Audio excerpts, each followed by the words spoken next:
Hello everyone! Magandang buhay sa lahat. Welcome na welcome po kayo dito sa aking Mathematics Tagalog tutorial. Sa video na ito, I'm going to discuss and illustrate what is a linear inequalities in two variables. I am going to present different examples of linear inequalities in two variables. And also, we are going to learn how to translate real-life situations into linear inequalities. So magpipresent po ako ng different real-life situations at ipapaliwanag ko po sa inyo, ituturo ko sa inyo how to translate it into linear inequalities. Let us start by defining what is linear inequalities in two variables.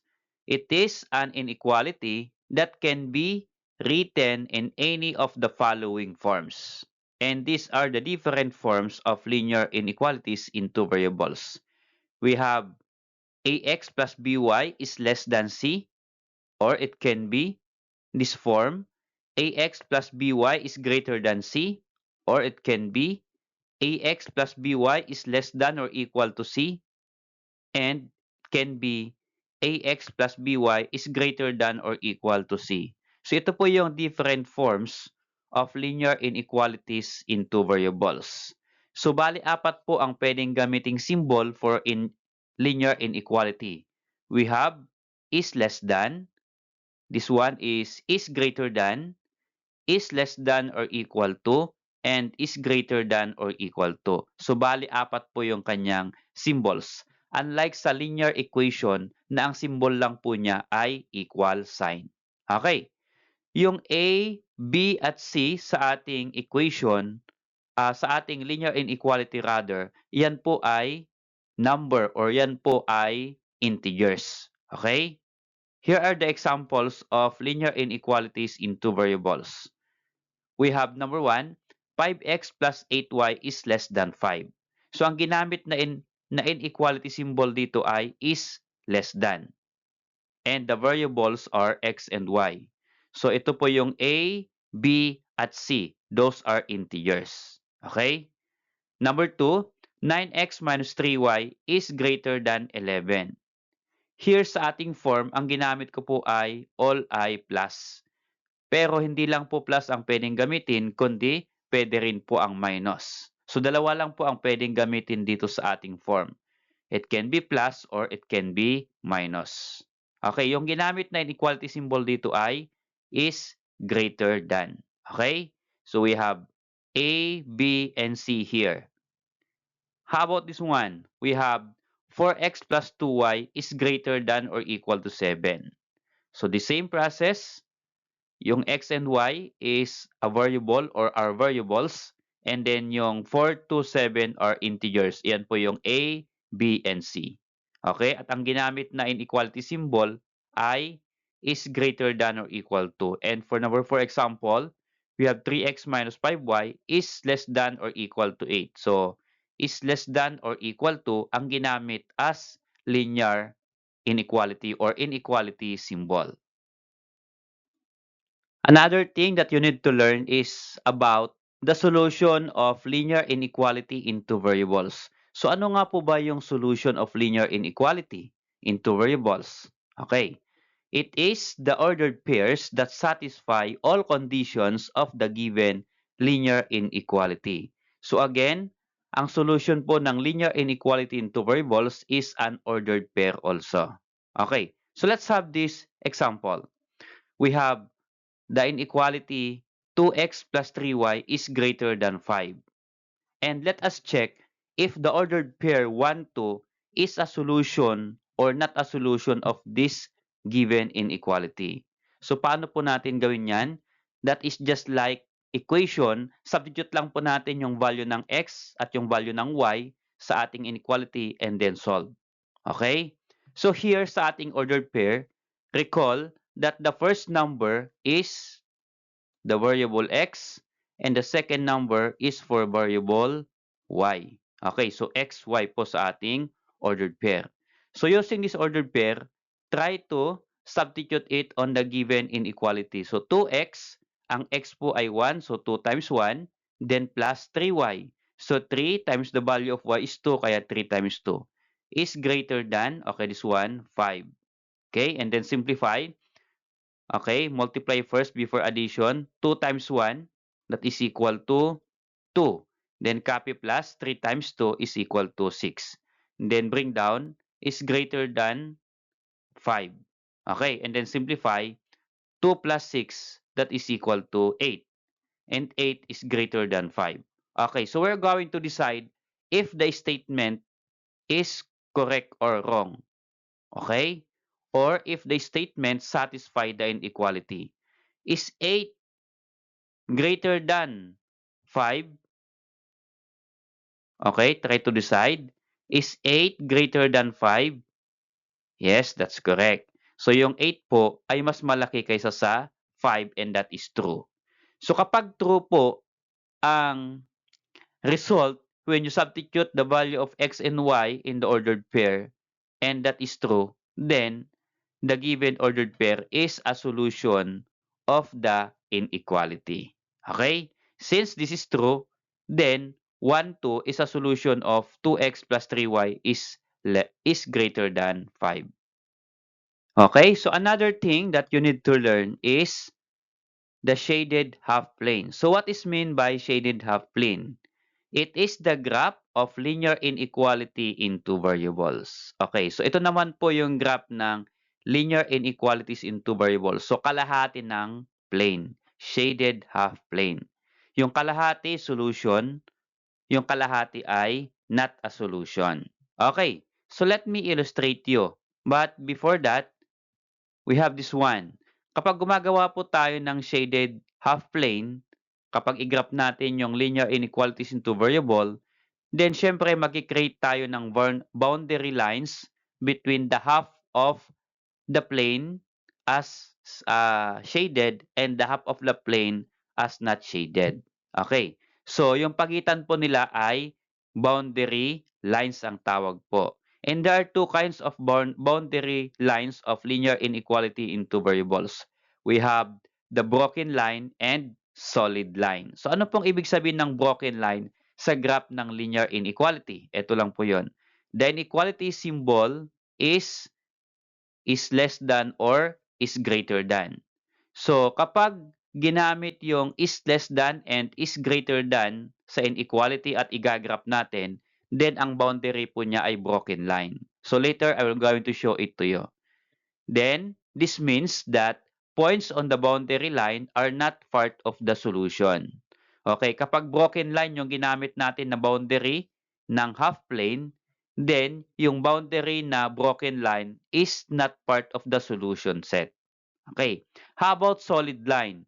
Solid line, the inequality symbol is less than or equal to or is greater than or equal to. So ano pong ibig sabihin ng solid line? At ang gamit po niya ay mayroong or equal to. This means that points on the boundary line are part of the solution. Okay, so kapag solid line ang ginamit natin, ibig sabihin ay yung dinaanan ng solid line is a solution of an inequality. Ano po? Or in short, para makita natin kung yan po ba ay solid line or not solid line, ito po yung ating symbol. Is less than or equal to or is greater than or equal to. So I'm going to illustrate it to you. Which one is broken line and which one is solid line. Okay, so this one, tataas ko po yung aking graph. So this is the Cartesian coordinate plane and we can graph linear inequality into variables in this coordinate plane. Okay, so sabi natin kanina, meron tayong half planes. Ang boundary ay can be solid or it can be dotted line. For example, ito ay solid line. Okay, solid line po kasi wala pong spaces. Now, sa solid line na yan, yan yung boundary between shaded and not shaded. So, ito yung shaded at ito yung not shaded. At karaniwan kapag nagagraph tayo ng linear inequalities into variables, yung shaded, yan po yung solution. And yung not shaded, that is not a solution of the inequality. So, ano pong ibig sabihin kapag solution ng inequality? So, lahat po ng nasa loob ng shaded portion ay solution ng linear inequality. Okay? So, ang solution po niya, sabi natin kanina, ay the value of x and y. Kaya kapag kumuha tayo ng point sa shaded portion, yung value ng x at value ng y, yan po ay solution of the inequality na ito yung kanyang graph. Okay, so ito po ay solid line at pwede naman pong dotted line. So ito po yung sinasabi kong dotted line. So here, itong dotted line na ito, lahat ng points na nadaanan niya is not a solution of the inequality. Hindi po siya part ng shaded portion. Okay? Siya po ay part ng non-shaded portion. Okay? Unlike sa solid line na ito pong line na dinaanan ng solid line, that is a solution or part of the solution of the linear inequality. So yun po yung pagkakaiba ng solid line and dotted line or broken line. To master the lesson or to understand more the lesson, let us have this activity A. Tell whether the given ordered pair is a solution or not a solution of the linear inequality. Okay, here are the given. For number 1 example, 4x plus 2y is greater than 6. Is 1 and 2 a solution of the given inequality? So we cannot say yes or we cannot say no without solving. So paano ba solve? Paano po natin i-check if 1, 2 is a solution or not a solution of the inequality? Ito lang po yon. So to check, we need to follow these steps. First, you have your linear inequality and then substitute the given value of x and value of y in the ordered pair. Okay, so kunin po natin yung ordered pair, isubstitute natin sa inequality. So notice here sa ordered pair again, as a recall, the first number is value of x and the second number is value of y. Now, we are going to substitute the value of x and y in the given inequality. So we have here 4x means 4 times x. And the value of x is 1, so 4 times 1. Then copy plus 2y. And the value of y is 2, kaya 2 times 2. Then copy is greater than 6. And then simplify, multiplication first, then addition. 4 times 1, that is equal to 4. Then copy, 2 times 2 is equal to 4. Then copy is greater than 6. Then add, what is 4 plus 4? That is equal to 8. Is 8 greater than 6? Yes, that's true. So mas malaki po yung 8 kaysa sa 6, kaya yung ating pong statement ay true. Okay, so if that is true, then to answer the question, the ordered pair 1, 2, this one, is a solution of the linear inequality. Okay, so kapag ito po ay false, not solution. Kapag ito po ay true, then yan po ay solution. Okay, so another example to master the lesson. We have x minus 5y is less than 6. Kanina sa number 1 example is greater than, ngayon naman po ay is less than 6. And the ordered pair that we are going to check if this is solution or not, the ordered pair is 3, 5. And notice here, again, the first number is x and the second number is y. So the value of x in the ordered pair is 3 and the value of y is 5. So we're going to check if that is a solution or not a solution. So given the inequality, x minus 5y is less than 6, substitute natin. So yung x po ay 3, so this will become 3, then copy, minus, and then 5 times y. And y is 5, so 5 times 5. Okay? So again, the value of x is 3, the value of y is 5, this one, ordered pair. Then copy is less than 6. So we are going to multiply first before we subtract. So this will become copy 3 and then minus 5 times 5 is 25. And then copy is less than 6. And then subtract 3 minus negative, 3 minus 25, that is equal to negative 22. Then copy is less than 6. Okay, since one integer sa left at one integer only sa right, we can now decide if the statement is true or false. Okay, ito po yung ating end ng computation natin. Negative 22 is less than 6. Is it true or false? That is true. So yung negative 22 po ay mas mababa kaysa sa 6, kaya ang ating pong final answer here ay true. Okay? So here to answer, the ordered pair 3, 5 is a solution of the linear inequality. Okay? Okay, so another example, we have 5x plus 2y is greater than or equal to 10. So yung ordered pair that we are going to check if solution or not is negative 2 and 4.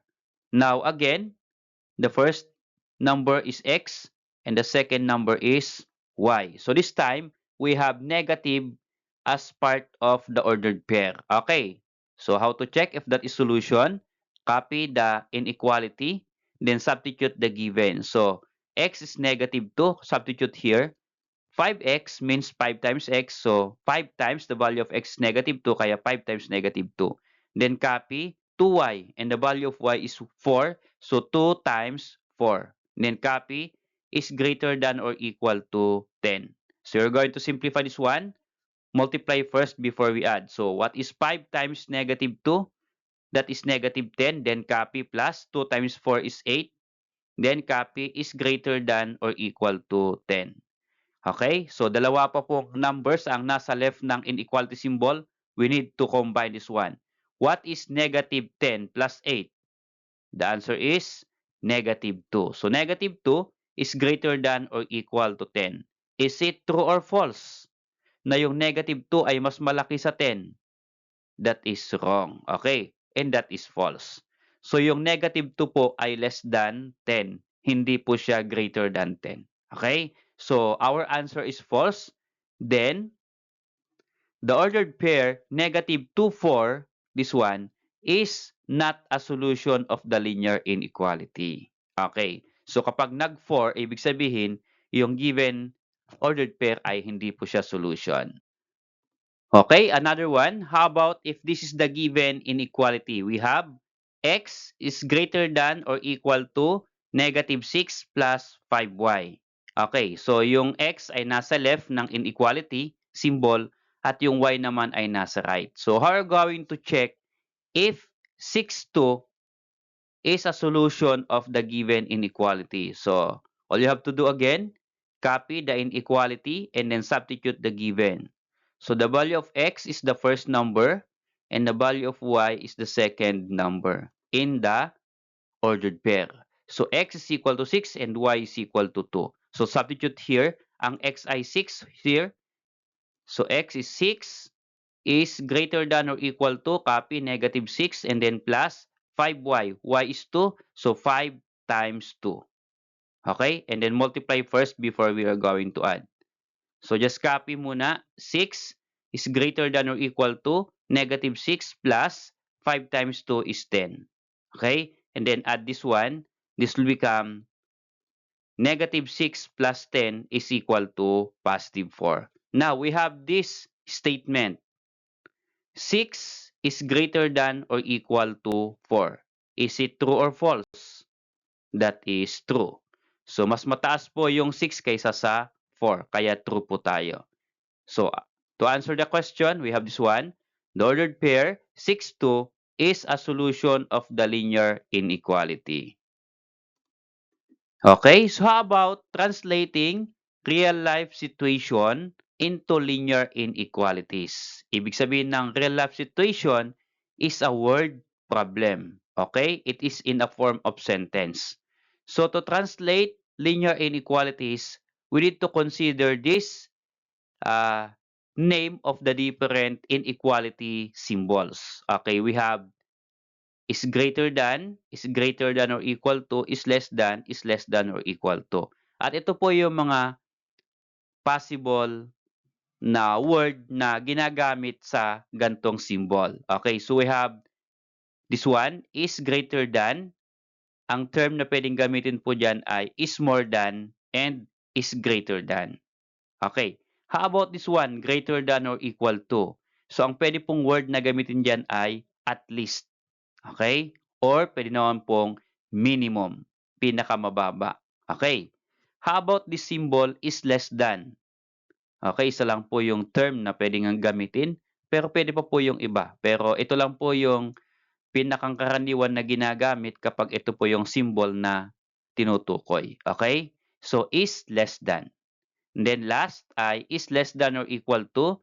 So, pwede pong ang term na gamitin dito ay maximum or pwede naman pong is not more than or it can be at most.